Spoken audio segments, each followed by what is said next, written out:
London के एक पुराने नेल सैलून में एक रूल था। रात 12 बजे के बाद कोई अपॉइंटमेंट नहीं लिया जाता था। लेकिन जिस दिन ये रूल टूटा, उस दिन एक ऐसी क्लाइंट आई जो जिंदा नहीं थी। लंदन के सोहो एरिया में एक छोटा सा नेल सैलून था, वेलवेट नेल्स। वो सैलून चलाती थी रिया, एक इंडियन लड़की जो लंदन में सेटल थी। सैलून छोटा सा था, लेकिन उसकी रेपुटेशन बहुत अच्छी थी। लेकिन वहाँ का एक अजीब रूल था। लास्ट अपॉइंटमेंट रात के 11:30 बजे के बाद नहीं ली जाती थी। क्यों? अब इसके बारे में किसी को नहीं पता था। नवंबर की ठंडी हवा और बाहर हल्की सी फॉग है। उस रात रिया क्लोजिंग करने ही वाली थी, तभी डोरबेल बजी।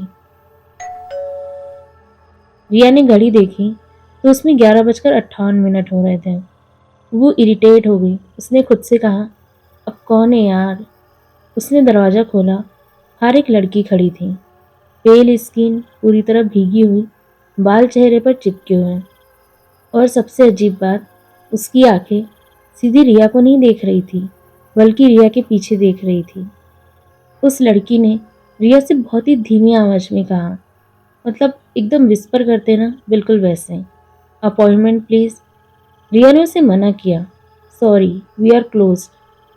लेकिन वो लड़की फिर से बोली, बस नेल्स प्लीज, बहुत ज़रूरी है। कुछ तो अजीब था, लेकिन पता नहीं क्यों रिया ने उसे अंदर आने दिया। वो लड़की चेयर पर बैठ गई।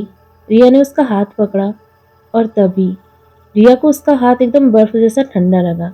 इतना ठंडा कि रिया का हाथ एकदम सुन्न हो गया था। रिया थोड़ी नर्वस हो गई, लेकिन उसने काम करना शुरू किया। उसने कहा, आपको क्या डिज़ाइन चाहिए? लड़की ने मिरर में खुद को देखा और बोली, रेड, एकदम ब्लड की तरह रेड। जब रिया नेल्स कर रही थी, तब उसे महसूस हुआ उस कमरे का टेम्परेचर धीरे धीरे गिर रहा है। लाइट्स हल्की फ्लिकर कर रही है और सलून के पीछे से किसी के चलने की आवाज़ आ रही है। रिया ने पीछे देखा, लेकिन वहाँ कोई नहीं था। जब रिया वापस मुड़ी तो उसे वो लड़की मिरर में बिल्कुल भी दिखाई नहीं दे रही थी, लेकिन वो चेयर पर सामने बैठी हुई थी। रिया का दिल जोर से धड़कने लगा। उसने जल्दी जल्दी काम खत्म किया और उससे कहा, डन, ये लो हो गया। वो लड़की खड़ी हुई और काउंटर पर पैसे रखने गई, लेकिन उसके हाथ से पानी टपक रहा था, जैसे वो अभी अभी भीगी हुई हो। रिया ने नीचे देखा, फ्लोर पर पानी नहीं, हल्का लाल रंग का लिक्विड था। रिया थोड़ा घबरा गई तो उसने उस लड़की से कहा, तुम ठीक हो? लड़की धीरे से मुस्कुराई और बोली, अब मैं ठीक हूँ।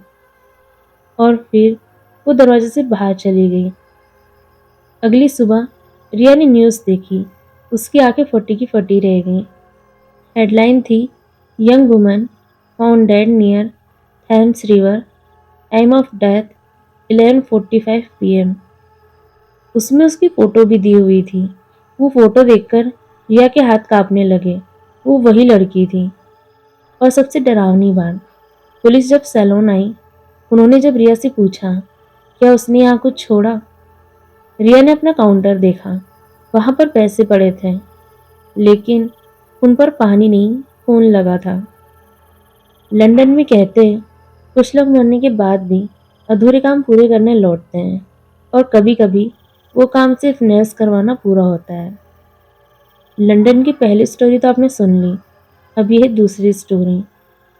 लंदन के एक नेल सैलून के बेसमेंट में एक पुराने रूम को हमेशा लॉक्ड रखा जाता था, लेकिन जिस रात को सीसीटीवी फुटेज को चेक किया गया, वह एक ऐसी क्लाइंट दिखी जिसे किसी ने अंदर जाते हुए नहीं देखा था। लंदन के कैमडेन एरिया में एक ट्रेंडी नेल सैलून था। उसका नाम था ब्लश एंड पॉलिश। ऊपर साइड में सैलून नॉर्मल था, लेकिन नीचे एक बेसमेंट था, इसे परमानेंटली बंद रखा जाता था। वहाँ की ओनर एमिली ने एक साफ रूल बनाया था, बेसमेंट में कोई नहीं जाएगा। स्टाफ ने कई बार पूछा, लेकिन हर बार वही जवाब मिला, इट्स नॉट सेफ। असल में वहाँ के लोकल लोग कहते थे कि उस बेसमेंट में पहले एक इलीगल ब्यूटी सेटअप चलता था, जहाँ पर चीप ट्रीटमेंट्स दिए जाते थे, और एक एक्सीडेंट में एक लड़की की डेथ हो गई थी। लेकिन ये बस रूमर्स थे, या शायद नहीं।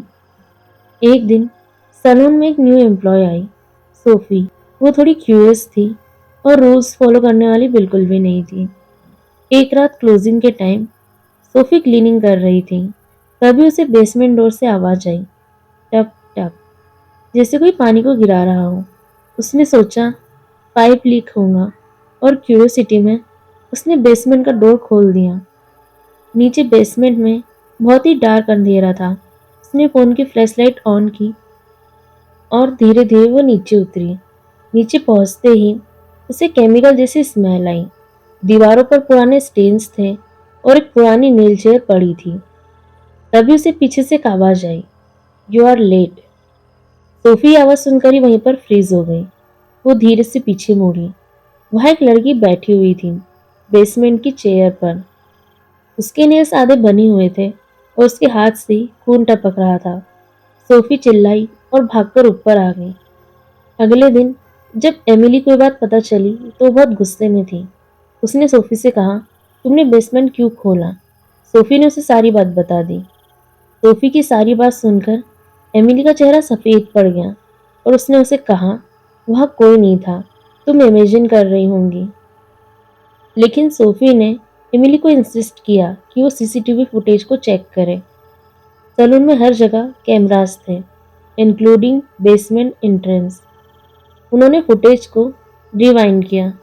सोफी क्लियरली बेसमेंट में जाती हुई दिखी, लेकिन कोई और उसके अलावा अंदर जाते हुए नहीं दिखा। फिर कुछ सेकंड बाद बेसमेंट का वो कैमरा ऑन हुआ और उसमें जो दिखा उसमें वो सोफी नहीं थी, एक लड़की चेयर पर बैठी थी। एग्जैक्ट वही डिस्क्रिप्शन जो सोफी ने बताया था कि उसके गीले बाल थे, उसकी पेल स्किन, ब्रोकन नेल्स और खून। और सबसे डरावनी बात, वो लड़की सीधे कैमरे की तरफ ही देख रही थी। और फिर उसने धीरे से मुस्कुराया और वो बोली, फिनिश माय नेल्स। लेकिन सीसीटीवी में कोई भी ऑडियो नहीं था। फिर भी सोफी ने वही एग्जैक्ट वर्ड सुन लिए रियल लाइफ में। उस दिन के बाद सोफी ने उस जॉब को छोड़ दिया। लेकिन लंदन के कुछ लोग अभी भी कहते हैं रात के टाइम उस सैलून के अंदर लाइट जलती है और बेसमेंट में से नेल फाइलिंग की आवाज आती है। लंदन के कुछ प्लेसेस में काम कभी खत्म नहीं होता, यहाँ तक कि मरने के बाद भी कुछ क्लाइंट्स अपना अपॉइंटमेंट पूरा करवाने लौटते हैं। अब है तीसरी स्टोरी। लंदन के ईस्ट एंड में एक नेल सैलून में एक अजीब सा ही रूल था, रेड नेल पॉलिश को कभी यूज़ नहीं करना, क्योंकि जिसने भी उसे लगाया वो अगली सुबह जिंदा नहीं मिला। लंदन के वाइट चैपल एरिया में एक पुराना नेल सैलून था। उसका नाम था रूबी टच नेल्स। सॉरी अगर मुझसे इंग्लिश प्रोनाउंसिएशन में कुछ गलती हो जाए तो आप लोग एडजस्ट कर लेना। वो एरिया पहले से बहुत क्रीपी सा था। ये वही जगह है जहाँ कभी जैक द रिपर मर्डर्स हुए थे। बहुत ही संकरी सी गलियां और रात में एक अजीब सा सन्नाटा। सैलून की ऑनर थी मार्था, जो एक बुजुर्ग औरत थी। वो बहुत ही स्ट्रिक्ट थी, लेकिन उनका एक रूल वो बहुत ही अलग सा था, रेड नेल्स पॉलिश मत लगाना। स्टाफ को ये बहुत अजीब लगता था, क्योंकि रेड सबसे कॉमन कलर होता है।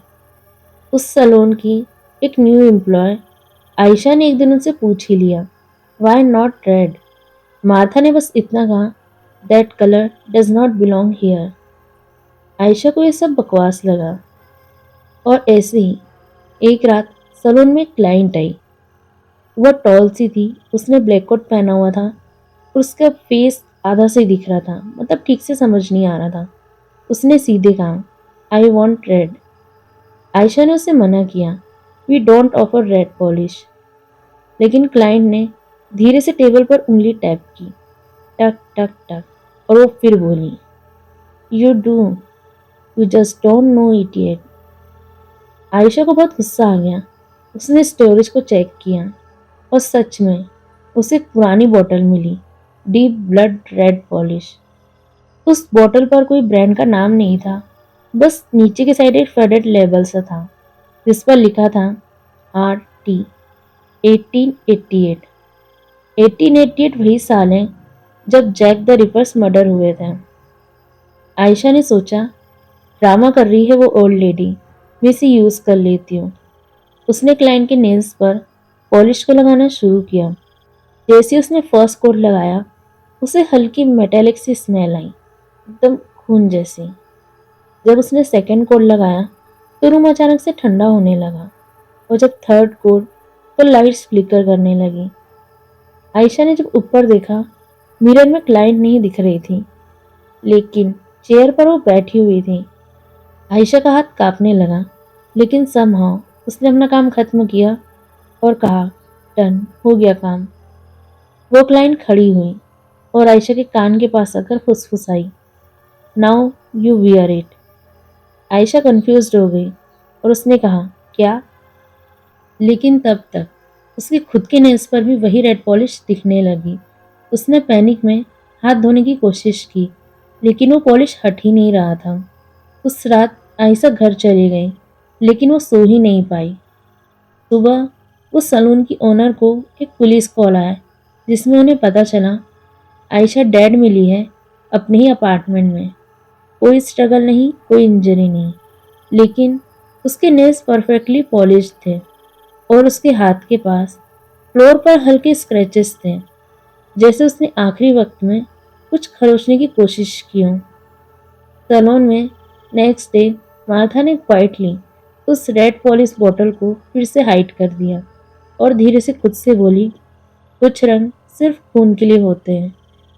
आज भी लंदन के वाइट चैपल में कुछ लोग कहते हैं कि अगर कोई गलती से रेड पॉलिश मांग ले तो सैलून वाले उन्हें तुरंत मना कर देते हैं, क्योंकि वो कलर अभी भी मौजूद है। वो किसी नए पर्सन का इंतज़ार कर रहा है।